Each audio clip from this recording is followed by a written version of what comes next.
हाँ, good morning बच्चों। आज हम लोग ज्योमेट्री शुरू करेंगे। ज्योमेट्री का आज 6.1 पढ़ेंगे। बहुत हल्का है, ये बहुत जल्दी हो जाएगा। लेकिन कल थेल्स पर में मैं पढ़ाऊँगा, मतलब इसके जो ज्योमेट्री का भाग 2 होगा आपके यूट्यूब पर, उसमें कल से थेल्स पर में होगा। आज हम लोग थोड़ा सा कंसेप्ट समझेंगे। देखिए, सबसे पहले एक शब्द आता है समरूप, जिसको हम सिमिलर कहते हैं, और एक है सर्वांगसम, जिसको कॉन्ग्रुएंस कहते हैं। देखिए, तो ये सिमिलर, ये कॉन्ग्रुएंस, हम लोग जब दो आकृतियों का अध्ययन करते हैं, दो आकृतियों का, जैसे आइए एक चीज हम देखते हैं। मान लीजिए कि यहाँ पर एक सर्किल है और फिर यहाँ पर भी एक सर्किल है।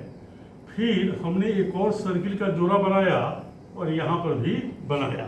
ओके, हम इसकी रेडियस मान लीजिए कि ये 5 सेंटीमीटर है, इसकी भी रेडियस 5 सेंटीमीटर है। फिर इसका रेडियस मान लो 3 सेंटीमीटर है और इसका रेडियस मान लीजिए 1 सेंटीमीटर है। बच्चों, जब दो फिगर्स को, दो आकृतियों का जब हम अध्ययन करते हैं, आप इसको देखिए। अगर कोई आपसे पूछता है कि ये दोनों कैसा है, तो आप निश्चित कहते हैं कि हाँ, कि ये गोलाकार है। किसी बच्चा से भी पूछिएगा तो बता देगा कि ये दोनों कैसा है, तो गोलाकार है, बने यानी आकार बता रहा है। तो इसका मतलब कि ये भी गोलाकार है ना, और ये भी गोलाकार है। ओके, ठीक है। तो कहने का मतलब कि ये दोनों का आकार हम देखें कि एक समान है, यानी बच्चों जैसे आकार इसमें भी और इसमें भी आकार क्या है, दोनों का एक समान है। लेकिन बच्चों, आकार यदि समान होते हैं दो आकृतियों के, तो दो आकृतियों के आकार समान होते हैं, तब हम कहते हैं कि ये क्या है, तो सिमिलर है। ओके, यानी समरूप है। तो इसका मतलब कि ये सर्किल और ये सर्किल ये क्या है, समरूप है। माने समरूप यानी सिमिलर है, और उसका चिन्ह संकेत में ऐसे दिया जाता है। ओके, लेकिन जब फिर थोड़ा सा हम आगे बढ़ते हैं, थोड़ा सा आगे, तो जरा देखो तो ये दोनों का मेजरमेंट जो है, माने रेडियस का, ये भी 5 सेंटीमीटर और ये भी 5 सेंटीमीटर है। इसका मतलब कि इसको उठाकर यदि हम इस पर रखें तो सिर्फ हमें एक ही सर्किल दिखाई देगा। क्यों ऐसा हुआ, तो क्योंकि ये दोनों का शेप और मेजरमेंट क्या था, समान था। आकार और क्या चीज, अमाप है। अमाप का मतलब यहाँ पर मेजरमेंट, यहाँ पर दोनों का समान है, लेकिन हम देख रहे हैं कि इसमें अमाप समान क्या है, नहीं है। चूंकि आकार समान है, तो इसके लिए हमने कहा कि ये सिमिलर है। लेकिन जब आकार के साथ जब अमाप भी समान हो जाए, तो समान होने के लिए, समान के लिए याद कीजिए कि ऐसे चिन्ह का प्रयोग करते हैं। तो ये जो सिंबल हो जाता है, यह सिंबल हो जाता है सर्वांगसम का, यानी कॉन्ग्रुएंस का हो जाता है। ओके, तो बच्चों जब तुम इसको संधि विच्छेद करोगे, तो सर्व जोड़ अंग, माने इसमें सर्व अंग और फिर क्या लिखा हुआ है, सम, यानी सभी अंग क्या हो, समान हो। तो गौर से देखो, ये दोनों समरूप है, सिमिलर है, लेकिन ये सर्वांगसम है और ये सर्वांगसम नहीं है। इसका मतलब क्या हुआ कि सर्वांगसम जो आकृतियां होती हैं वो सिमिलर होती हैं, लेकिन सभी सिमिलर, ध्यान दीजिएगा, सभी सिमिलर सर्वांगसम नहीं होती है।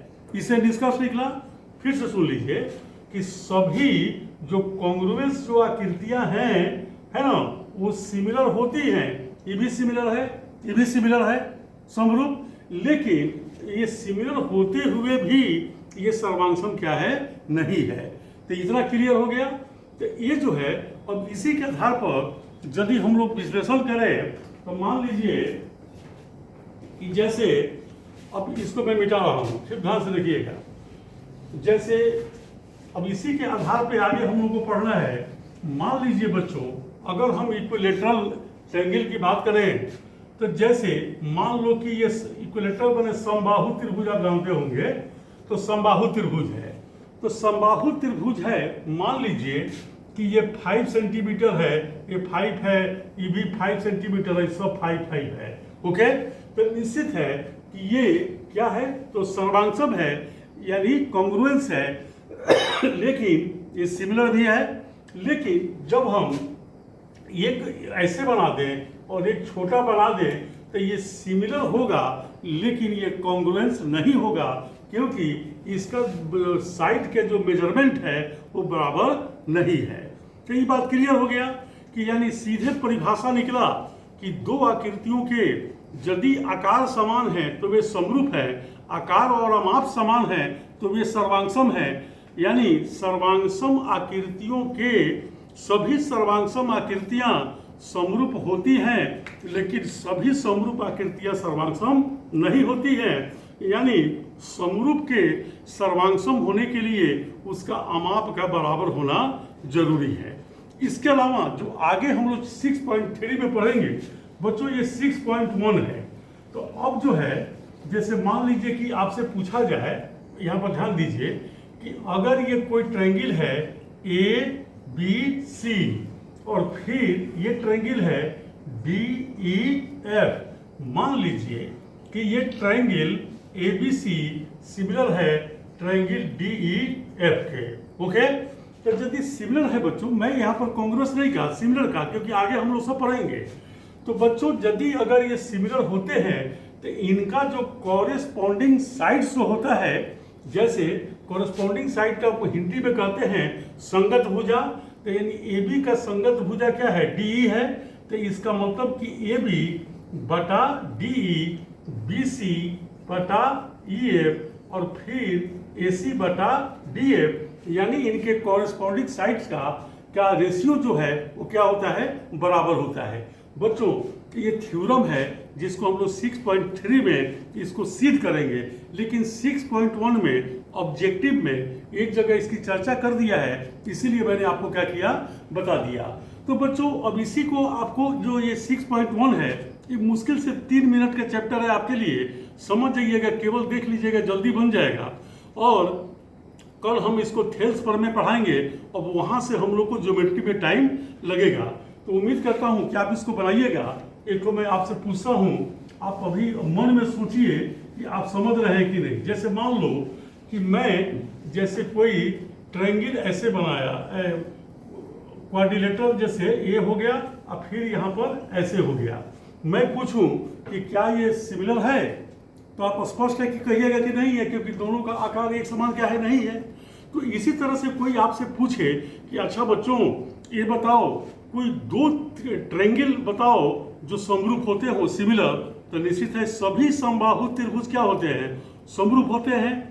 ठीक है, और फिर कोई क्या है कि दो आकृतियां ऐसी बताओ जो समरूप नहीं होते हैं, तो भाई कह देना कि जैसे मान लो कि एक स्क्वायर होता है, एक वर्ग हुआ, अब मान लो एक आयत हुआ, तो क्या वो वर्ग और आयत क्या वो सिमिलर होता है, नहीं, दोनों का शेप के साइज आकार क्या है, अलग अलग है, बोलो है कि नहीं है। तो इसी तरह से आपका 6.1 में कुछ केवल वस्तुनिष्ठ दिया है, बनाने के लिए कुछ नहीं दिया है। तो हम आप लोगों को ये 6 पॉइंट आज बना लीजिएगा, तो कल हम थेल्स पर में आपको क्या करेंगे, बताएंगे, तो थेल्स पर में आप पढ़िएगा, याद रहेगी ना बात। ओके, ठीक है, थैंक यू बच्चों।